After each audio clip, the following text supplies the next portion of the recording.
Today on episode 161 of the Peak Performance Leadership Podcast, we speak to coach and author Jill Ratliff, and she's going to teach you how leading yourself will build trust and teams across your organization. That's right, folks. It's all about trust and collaboration today. Are you ready for this? All right, let's do it.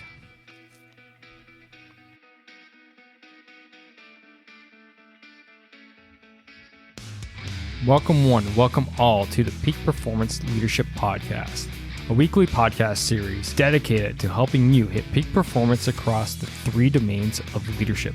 Those being leading yourself, leading your team, and leading your organization. This podcast couples my 20 years of military experience as a senior Canadian Army officer with world-class guests to bring you the most complete podcast of leadership going. And for more, feel free to check out our website at movingforwardleadership.com. And with that, let's get to the show.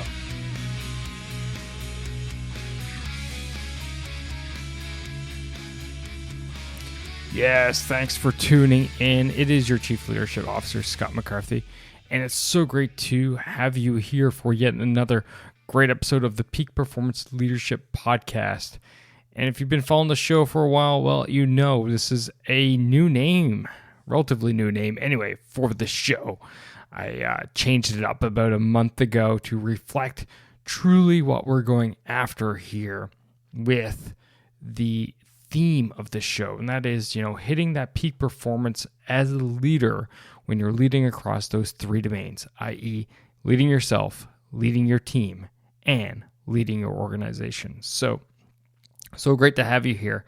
And today we're going to be talking about trust and collaboration. And if you've been following the show, you know I often say that trust is the cornerstone of leadership. If you can't trust your people and they can't trust you, how are you actually leading? You're not. You have to end up basically falling back to those boss tendencies, right? Coercion, yelling, screaming, threatening, and everything else that goes along with being that, quote unquote, horrible boss. And that's not what we're about, and that's not what we want going on. So this is why this episode is so crucial. So why don't we talk about Jill? Well, she's an author, executive coach, and speaker. So she's been in this realm for a while. You're going on around 25 years worth of experience of Fortune 100 human resources management. And she essentially has moved on into this leadership role because she wants to basically bring her ideas of people and culture and those initiatives to the forefront. So this is why we have Jill on the show today, talking about trust and collaboration because of her experience that she brings to the table. If you don't have trust, no one's going to work with you. They're not going to follow you. If you don't have collaboration, you're leaving efficiency and effectiveness on the table. All of which, all that says is that it's not peak performance, right? That is not how you achieve peak performance across any of those domains. So let's figure out how we are going to achieve peak performance through trust and collaboration. So with that being said, it's enough yakking by me. So why don't you sit back, relax, and enjoy my conversation.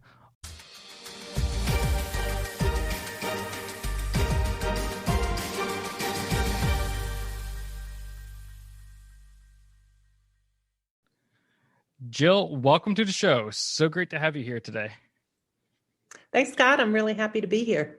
So we're talking about your book, Leadership Through Trust and Collaboration. And this is a super important topic, I feel like. To kick it off, from your perspective, why is it so important in the first place? Like trust and collaboration. Yeah. And what does that look like? Yeah. So, when you write a book about a subject like leadership, and there's many others, but like leadership, it's such a huge topic, right? It's like the difference between going into an apartment, in an apartment, or going into a mansion. And, with leadership, it's like a mansion. So every place you go in, you have to go through a door to get in there. You have to enter somewhere. And so trust and collaboration is just the door I picked to go in. The subject's obviously much broader than that, and I'm sure we'll explore what that even means. But why did I pick that door? Like, why trust and collaboration is really because to me, it is foundational to what we're up against right now in the world, which is there is a really, really dramatic loss of trust in our leaders across the board. I mean, I think no doubt I know you're a Canadian, but no doubt you've watched the American political scene, and you can see how much divisiveness and how much lack of trust there is in our leaders at that level. If we follow business, which is my lane, for 20 years now, the trust has been eroding in our business leaders. So I think the trust is eroding, number one, in leadership at all levels. And so it's a topic we need to get serious about. And then on a second level of trust, life is about trust. It is about how do you trust? Who do you trust? What do you trust? And how do you build on a trust platform? So that's why trust. And then why collaboration is that's everything, right? Connection, collaboration, how we work effectively together. I mean, that's like synonymous with being human. We are built, wired, and designed to connect and to collaborate. And if we're going to do great things together, which is sort of my thought about life, didn't we come here to do great things together? And don't leaders bring people together to do something great together? And yet, the divisiveness, the separation, the silos in our companies, is in serious disrepair. So they just seem like two really super important areas to talk about and to look, more deeply at to see what's going on there. And more importantly, how can we heal some of that? That's awesome. I always say trust is basically the cornerstone of leadership. Without trust, there is no ability to lead. If you don't trust whoever is above you in the organization or whoever is trying to lead you, you're not going to follow them. Or you're not going to follow them to your full, potential or ability to, because you're always sitting there, kind of on your tippy toes, like, is this actually legitimate? What they're trying to get me to do, or what they're saying, is that actually the truth? Because trust isn't there. Yeah, oh, go ahead. I'm sorry. I love the collaboration part because when organizations are siloed, they don't trust the other silos. Oh, we didn't get the sales because the marketing guys didn't do their job. And the marketing guys are going, well, profits aren't up because the sales aren't there. And meanwhile, the R&D guys are like, no one ever listens to us. So that's why it's so important to collaborate, to work across those silos. Yeah, absolutely. I mean, we just don't go it alone unless I almost can't think of sort of anything on planet Earth other than going to an ashram and secluding yourself or a mountain cave somewhere like some of the mystics did. I mean, but there's very, very few, places that, success on some level or just getting anything meaningful done or just living a good life doesn't involve your ability to figure out how to connect, communicate, and collaborate with other human beings. And that does appear to be increasingly difficult in the stress levels of today's world. All right, so let's get things moving for the leader out there that's listening to this show. And what I want to actually kick off with even now, go a little bit deeper on something that you talked about in your opening remarks was, trust is eroding. And yes, there's lots of good examples in the political world, but most of the people here that listen to the show are, more business oriented or more in, not for profit, those types of organizations. Right. But still, the principles remain the same. And so I wonder, why is trust eroding within that community, within leaders in general? Why is it eroding? And, I'll tell you honestly, I think it's a couple of things, but not the least of which is pace of change and transformation. and complexity.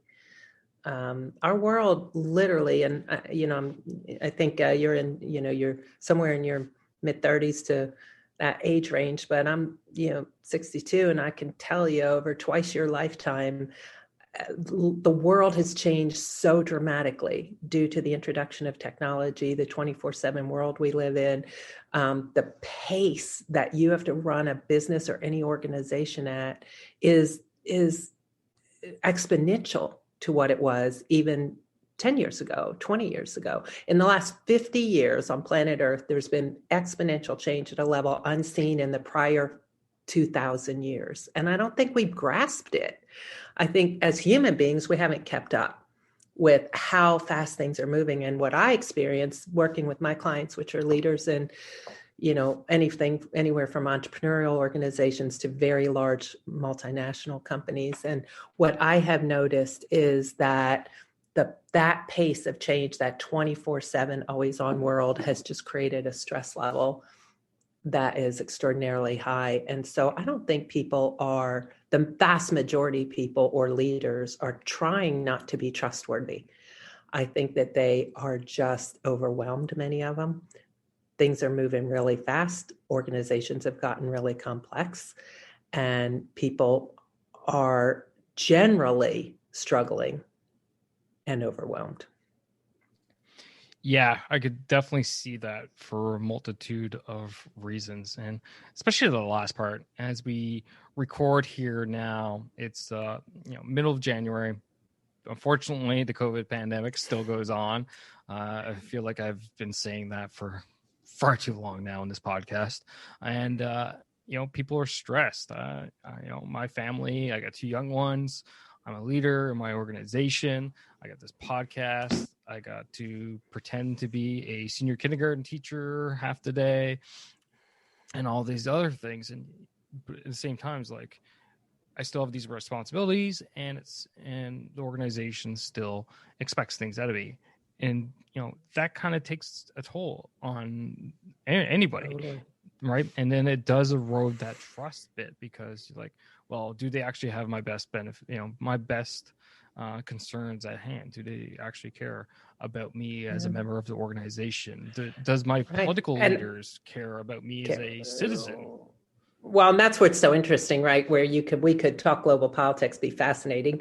We could talk major corporations. We could talk small businesses, and some threads would be the same in all 3 domains, which is there are some people who are what I call sort of fairly low down the consciousness scale. So they're sort of more ego, centric or ego driven, and they haven't really bought into, some people, a sense that, we're all in it together, and their job as a leader is to help bring others along and be of service. So yes, again, there's some personality and philosophical differences going on, but I can tell you, I work with a lot of leaders and a lot of corporations, and the majority of them actually want to be good leaders. So many things are going on behind the scenes in most large companies and companies in general that are trying to be in the best interest of employees, but it's really hard. It's very hard to meet everybody's needs. It's very hard to communicate enough. It's very hard to keep up with the changes coming at them. It's very hard to keep up with shareholder pressure from, shareholders in the stock market, like growth, right? The expectations for a company to grow are extreme. Nowadays, it's sort of like professional sports. My son's a professional athlete.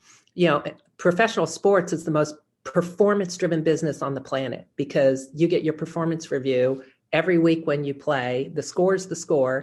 You either did your job or you didn't. And I know professional athletes get fired from their jobs by text message on Christmas Eve if they're not performing. So, so I think the pressure to perform and the pressure in business to hit your numbers and hit your results is so high on business leaders. That's creating pressure. So it's just a lot. I always say to people, before you get super opinionated about what the organization should be doing, just shadow a CEO for a week or 2 and watch what they have to wrap their heads around and how much they have to, manage and lead and drive. And then they got all their people underneath them and all their various levels of opinions and, again, silos and stress. It's just not easy.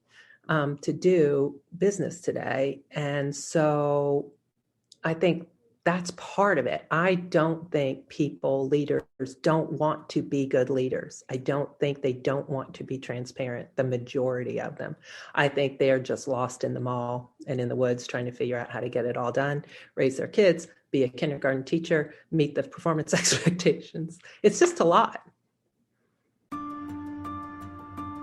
It's tough being alone as a leader. You're often in situations where you're not sure where to go. You're not sure what's the best decision. Yet, as Colin Powell once said, it's lonely at the top. And reality is, it takes time. Sure, you can read books and listen to podcasts such as this one, but nothing beats experience. But who has time for experience when you're at a situation right now that requires experience to lead yourself, your team, your organization through? That's where coaching comes in. You see, coaching enables you to unlock the experience in others. Right here, right now, you have 20 years of military service, plus 150 plus episodes of interviews and topics and research sitting at your disposal. So what are you waiting for? Are you ready to level up your game, become that leader that you know you're meant to be? Are you ready to go to the next level? If so, drop me a line, scott@movingforwardleadership.com, or swing by the website and book a discovery call through movingforwardleadership.com/book. And let's get you moving in the right direction, leading better, leading more effectively today, right here, right now. Starting off with leading yourself. And then let's focus on how you can build your high-performing team to drive your organization's output higher, faster, harder today. Not next week, not next month, but today. All right, folks, that's it. Now let's get back to the show.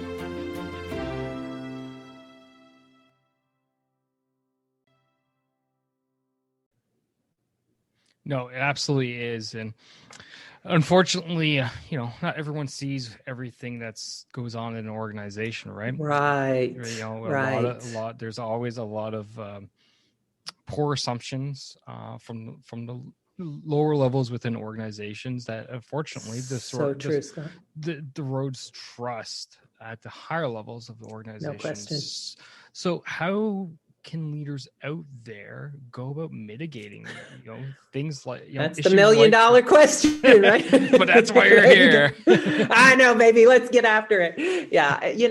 I've been a CHRO, Executive Vice President of Human Resources, People and Culture, Human Capital, whatever name you want to call it. It's evolved many times over the last 20 years in particular in terms of what we call people that do what I do, but essentially trying to help the organization match the talent and the people and the culture up to the strategy and the business and the results, right? That's the game you're trying to play, and culture plays a huge part in that.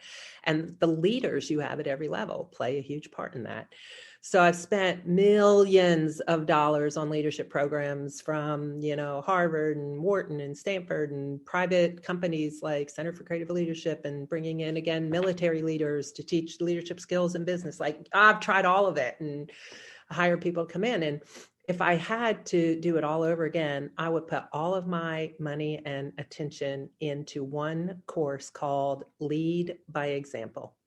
And I would get that really down, and then I would start adding other things on if I had to from there. But I think the biggest challenge is so many leaders, again, are at such a level of stress that they're trying to lead others, and they're even struggling to lead themselves. So they don't understand how, and in my book, I talk about this, Scott, and I know you read it, but it's the 80-20 problem. Even if a leader is 80% on it, but 20% of the time they're off the chain, or they're upset, or they're not doing the right thing, or they don't communicate enough, then that's the effect they're gonna have in the organization. So when I say lead yourself first, you have to know as a leader where you hold and where you fold.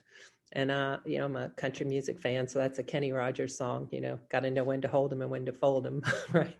Back in the day. But I say, you got to know where you hold and where you fold, and what level of stress causes you to show up or interact with or lead, not from a position of strength. And how do you get back into equanimity, get clear, get calm, so that you can meet your people where they are, that you can carve out the time to communicate effectively, so that when people are upset, you can create a space for them to be upset. You don't get triggered by other people's, stress and challenges and problems. So this is all would be in, sort of a lead by example, kind of curriculum. How do you do that? And, we can talk about that, as well. But it starts with, you have to have more leaders than we have today who, one, know why they're leaders, and two, know where they hold and where they fold, and understand how they can strengthen their own resilience and ability to stay calm under pressure and navigate change and transformation and stress. Well, you're speaking to my heart, because here, moving forward, leadership, I focus on what I call the 3 domains of leadership, and the first one being leading yourself. There you go. Leading your team, and then finished with leading your organization. Because right. I firmly believe if you can't lead yourself, you can't lead people. You can't lead people, you can't lead an organization. So let's dive deeper into that, and where leading yourself becomes pivotal for establishing trust, for establishing collaboration across an organization. Yeah, trust erodes when you do something that intentionally or unintentionally affects other people in a negative way, right? So when would we do that? We would do that when we become reactive. We would do that when we aren't conscious of our words and how we say things. We would do that when we get in fear about something and we feel like we can't, we're confused, or we're upset, or we're mad, or, so anytime you can't lead yourself, it's because you're in over your head.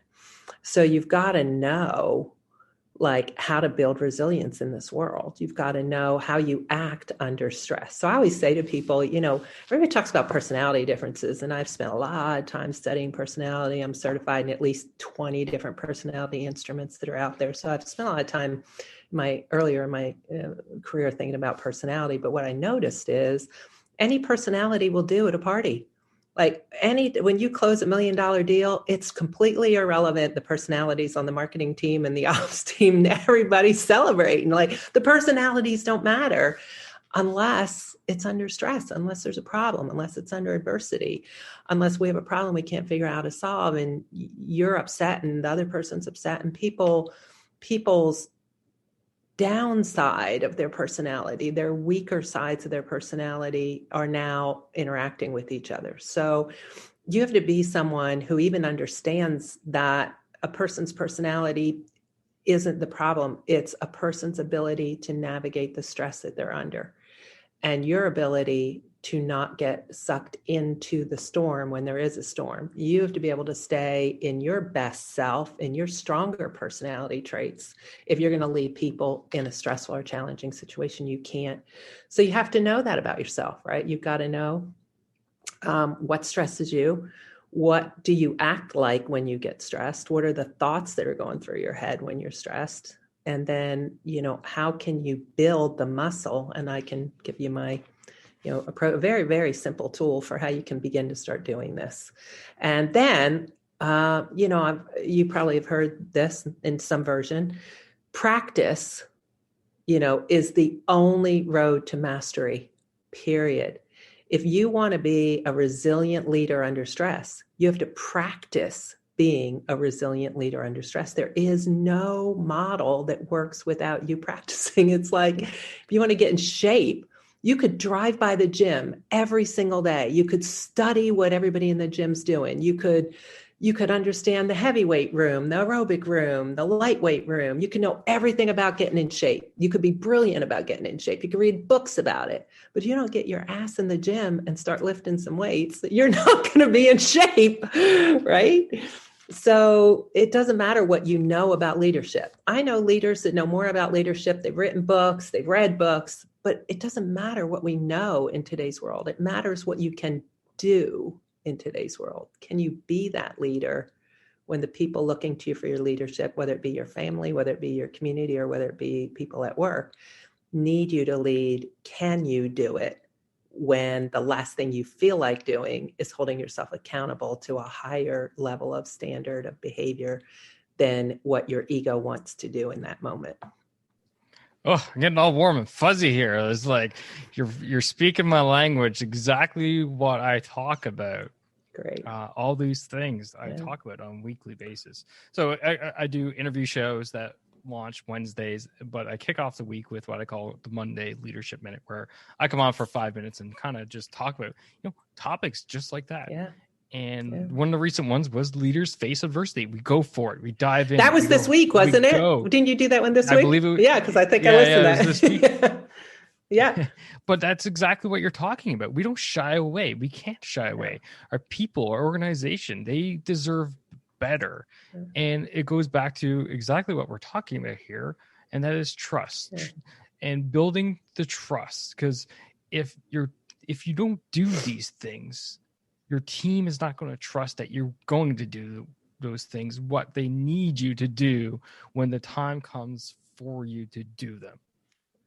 And I see too many people out there right now, and I try not to get too political or political at all on the show, but unfortunately I'm given too many examples this past week. Here in Canada, I'm not even going to go into the States, but here in Canada, it's come up now, I've lost count of how many political leaders who for 10, 11 months now have been sitting or standing on their soapboxes going, you need to stay home for the betterment of the country, your province, your community, whatever. You need to stay home. You need to social distance, all this stuff, which is 100% true. Yet it's coming out of the news of them going to Hawaii, down to the States, into Europe, all these other places. I'm like, you bunch of hypocrites. That is not leadership. That's what I refer to being as a boss. Do what I say, not as I do. And that, in fact, erodes trust. And when you're in that game, when trust is gone, you lose your job. Right. Well, and it goes back to me, the difference between leadership and just being, somebody who, you always have to lead your own life anyway. So I always think leadership's a topic, whether you actually have a formal position that identifies you as a leader, which, by the way, you've raised your hand and signed up for, right? You said, I want to be, or you wouldn't get in the job if you didn't sign up for it. So there is an added responsibility when you put yourself in a position where other people look to you for your leadership, and you've either been hired to do that or elected to do that, or whichever the case may be. You do have a responsibility that goes beyond leading in your own life, which I think anybody in their own personal life gets to do whatever you want to do. I mean, obviously there's consequences if that means you hurt or harm another person. I'm not talking about breaking, laws that are there to protect us, but generally beyond that, you get to live your life any way you want. You didn't sign up to lead anybody or do anything. But when you take a role that's a formal leadership role, you are de facto saying, I accept that responsibility. And when you do that, you then have to set a higher standard for yourself in modeling what it is you are asking of the people that you're leading. 100%. And if we had leaders that did nothing more than that, we'd move the needle, pretty far, right? Absolutely. Yeah. So we've talked about leading yourselves, leading by example, which are crucial topics. And as we've pointed out, the failures that are out there right now and show the consequences of them. But let's move past this, shall we? Let's move into the trust and collaboration with the team and establishing that, and even amplifying it to the point where all suddenly we have that high performing team built, and the team whether that's just an individual division or department, but multiple, and working across it, because that's what leaders want, right? They want these high performing teams. So how do we go about building that when we know we're doing all the right things ourselves? Yeah, well, here's the big conundrum. So I'll try to answer that in two ways, but here's the big conundrum. What people haven't quite figured out yet is that it is impossible to run an organization with multiple functional areas, finance, marketing, IT, sales, ops, whatever they are, where you can very nice and neatly give them their discrete individual performance goals and objectives, and they are not going to have to subjugate their agenda at some point in time to other functional agendas, right? Because 1+1+1+1 does not equal success of the organization. Why? Because resources fluctuate, because priorities change, because we have to be adaptive to our clients and what's coming at us, because COVID happens and we have to cut budgets. So you have to have leaders over functional areas who, one, are deep expert in that functional area, but who fundamentally understand that the team they're playing on is the CEO's team. It's for the betterment of the company, not just their functional area. And too much of what happens is you have too many functional leaders saying, pushing, and digging in and getting frustrated and mad because they've been given a set of objectives that they're supposed to deliver on, and they get tunnel vision about that, and they are unable to take their functional hat off, put their company hat on, and even if it means giving up certain resources at a point in time to a greater priority, or if it means being adaptable or adjusting, they have to do it. And LinkedIn's a great company that talks about this. Jeff Weiner, CEO over there, has a program called Compassionate Leadership, and he's one of the first ones I've heard that put this problem right out in the open. And I can tell you, as a head of human resources for, many multiple billion-dollar companies, you cannot build a compensation system that is fair and equal. You cannot do it because you have to give those individual directives to individual people. But 1+1+1+1 is never going to add up to the final number. It's impossible. The best you can do is set in place clear priorities and objectives, put the best kind of compensation plan you can in place, and know that you have to count on your leaders in those functional areas to know when they have to be flexible and adaptable and be willing to make a sacrifice in the greater interest of the organization. And that's a tough go for many leaders to get, but it is a not solvable. People want perfection in their comp plans and in their goals and objectives. And once they're given them, they want them to sit steady like rocks. And look at the world we live in today. Leaders, we're not that smart at the CEO level or top of organizations. We're not capable of putting a plan in place for a year. Look how much changes in a week now. So, it's an unrealistic expectation to think your systems are going to solve this problem for you. Leaders, individual people have to solve this problem, and leaders have to be able to communicate what's changed, why it's changed, what's the decision is, and they have to your point, garner the trust of their people to where those people trust that leader is, giving them the straight scoop. And then you have to adapt, because if you don't adapt in life, forget about if you don't adapt at work, but if you don't adapt in life, life's going to take you down.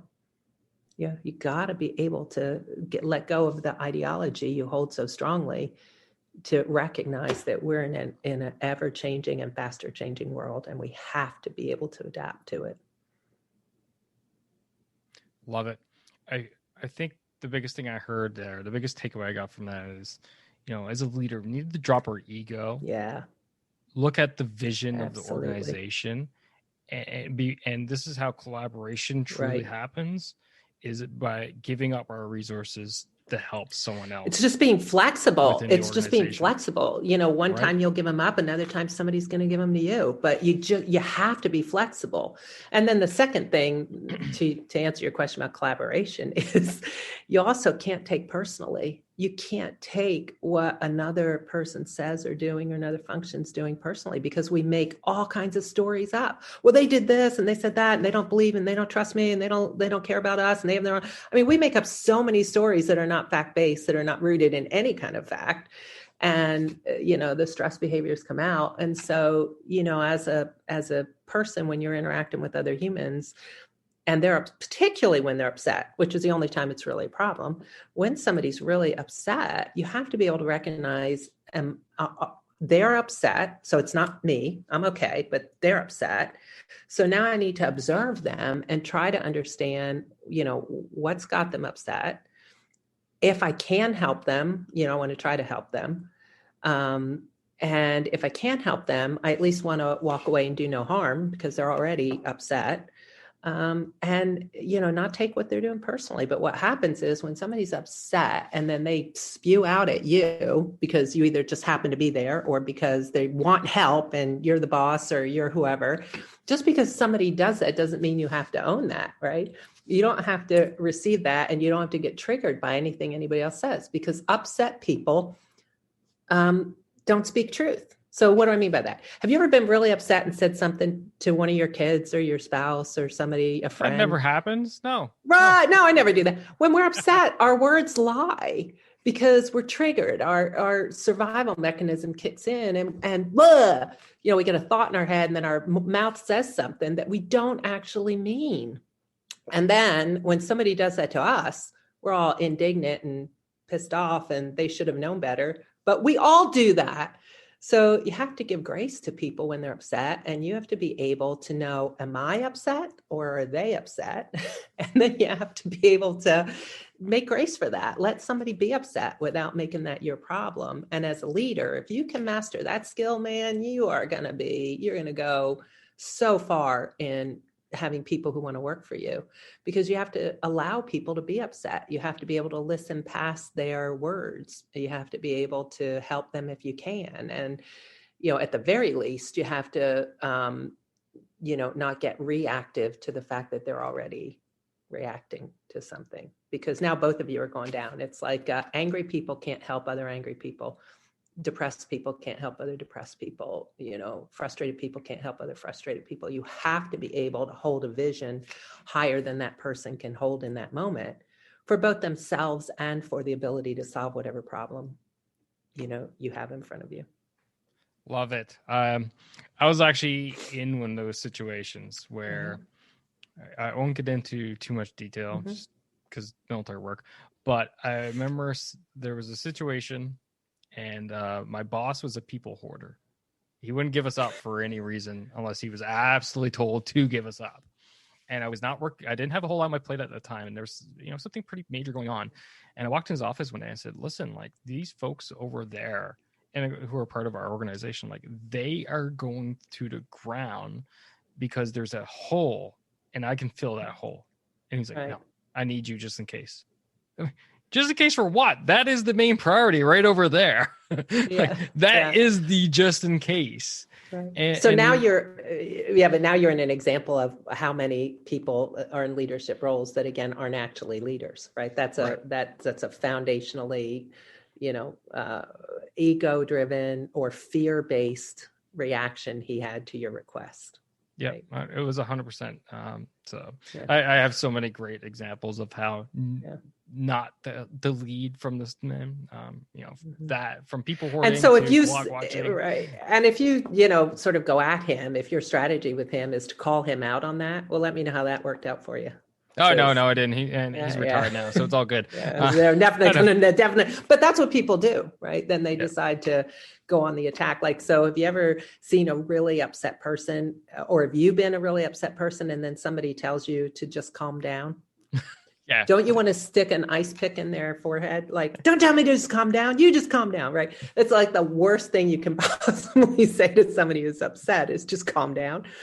So there are just pretty simple strategies, not the least of which is you have to become as a leader, a really, really good observer of other people's state of mind and their state of equanimity, like their ability to problem solve, to engage in a discussion, to think through a situation. If they're triggered, upset, they're off the chain, you're literally wasting your time to try to force, a solution on them at that moment. You have to know how to create a little space, give their mental energy a chance to calm down, create an opportunity to let them talk a little bit about what's got them, so wired, and then engage them in a conversation around a solution from there. But most leaders don't have that patience. Number one, they already just get reactive right out of the gate. Now you got two reactive people and you're spinning up a lot of energy, and you're probably going to say something that's going to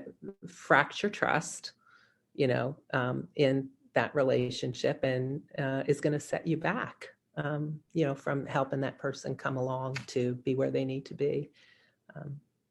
Yeah. Awesome.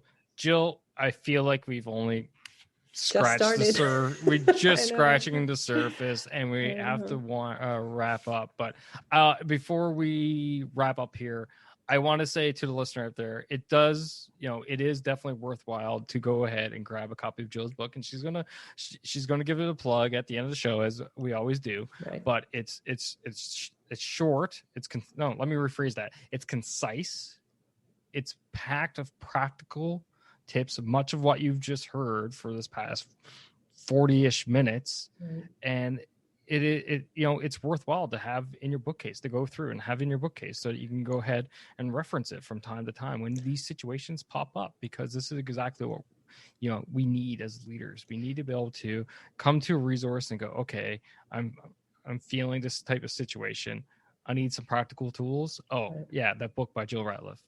Check it out. Well, and I wrote that book. I said to my kids, when I wrote the book, I said, I want to write a book about a subject that's insanely complex, that there's, by the way, hundreds of thousands of books written about leadership over time. Like, the world needs one more written by Jill Ratliff. Like, why would that be true?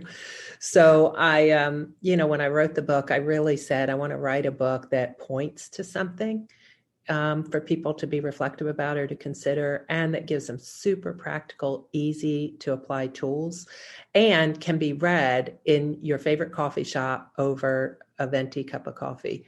So those were my objectives in the book when I wrote it. Now, of course, you can't go to the coffee shop. You have to get your coffee and go home and read it. So anyway, as we wrap here, I do got a couple last questions, which and the first one being, according to you, Jill Ratliff, what makes a great leader? Clarity. The ability to see clearly the situations, people, clarity. I mean, when you're in any situation and you're following somebody, don't you want them to know they have a clear vision, that they have a clear a solution to whatever the problem is, that they actually know how to get you where, you're all trying to go. So I think clarity makes a great leader. And I think this goes without saying, but a leader who leads by example. No, that's awesome. Love it. And finally, it's shameless plug time. It's all about you, your book, the links. Where can people find you? How can they follow you? Yeah. So it's real easy. One of my key tenets is simplicity. So it's Jill Ratliff Leadership. It's my website, www.jillratliffleadership.com. Simple. And on LinkedIn, it's Jill Ratliff. So not hard to find, and happy to hear from, folks that are interested in the subject or the work that I do. I do executive coaching. I do work with leaders and their teams, and I do keynote talks as well. Awesome. And for you listeners, always, it's easy, it's simple. It's at movingforwardleadership.com/161.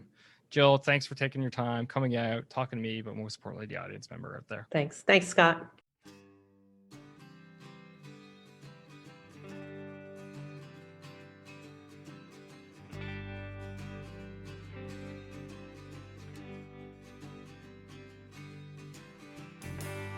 And that's a wrap for this episode, ladies and gentlemen. Thank you for listening. Thank you for supporting the Peak Performance Leadership Podcast. But you know what you could do to truly support the podcast? And no, that's not leaving a rating and review. It's simply helping a friend. And that is helping a friend by sharing this episode with them if you think this would resonate with them and help them elevate their performance level, whether that's within themselves, their teams, or their organization. So do that. Help me, help a friend, win-win all around. And hey, you look like a great friend at the same time. So just hit that little share button on your app, and then feel free to fire this episode to anyone that you feel would benefit from it. Finally, there's always more. There's always more lessons around being the highest performing leader that you can possibly be, whether that's for yourself, your team, or your organization. So why don't you subscribe? Subscribe to the show via movingforwardleadership.com/subscribe. And until next time, lead, don't boss, and thanks for coming out. Take care now.